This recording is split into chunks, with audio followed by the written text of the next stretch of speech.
हाँ भाई আপনারা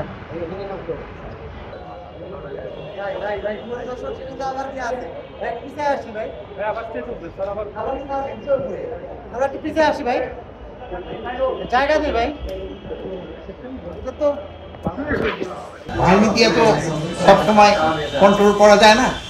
এর ক্ষেত্রে যেমন ধরেন আমাদের ছেলে মেয়েদের কন্ট্রোল করার জন্য মা বাবা তারা একটা বড় ভূমিকা পালন করে, আত্মীয় স্বজন একটা বড় ভূমিকা পালন করে।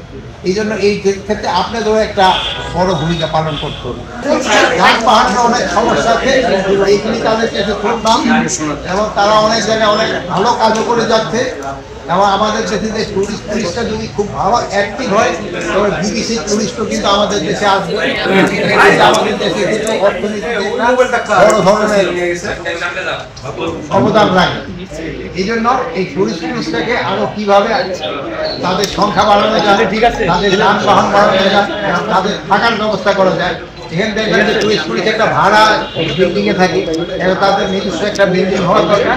এইসব ব্যাপারে আমাদের আলোচনা হয়েছে এবং এরা টুরিস্ট পুলিশ যদিও সংখ্যা তাদের অনেক কম বাট তাদের স্পট অনেক বেশি।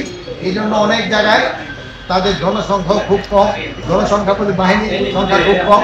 এটা কীভাবে বাড়ানো যায় এই ব্যাপারে এটা তো আমাদের হচ্ছে, বাট এটা আমরা যে জায়গায় হচ্ছে আমরা কিন্তু সাথে সাথে তাদের আইনের আওতায় নিয়ে আসতে। এ ব্যাপারে আমি আপনাদের কাছে অনুরোধ করবো, আপনাদের কাছে এখানে পুলিশের উপরেও আক্রমণ হবে, এইগুলি ক্ষেত্রে আপনারা জনগণকে একটু সচেতন করতে হবে। জনগণ এত উচ্ছৃঙ্খল হয়ে গেলে কিন্তু অনেক সময় সমস্যা হয়। মানে বাহিনী দিয়ে তো সবসময় কন্ট্রোল করা যায় না। এর ক্ষেত্রে যেমন ধরেন আমাদের ছেলে মেয়েদের কন্ট্রোল করার জন্য মা বাবা তারা একটা বড় ভূমিকা পালন করে, আত্মীয় স্বজন একটা বড় ভূমিকা পালন করে। এই জন্য এই ক্ষেত্রে আপনাদেরও একটা বড় ভূমিকা পালন করতে হবে। এই ধরনের ঘটনা না ঘটে। বাট আমাদের এই জন্য আইন শৃঙ্খলা বাহিনী কিন্তু সবসময়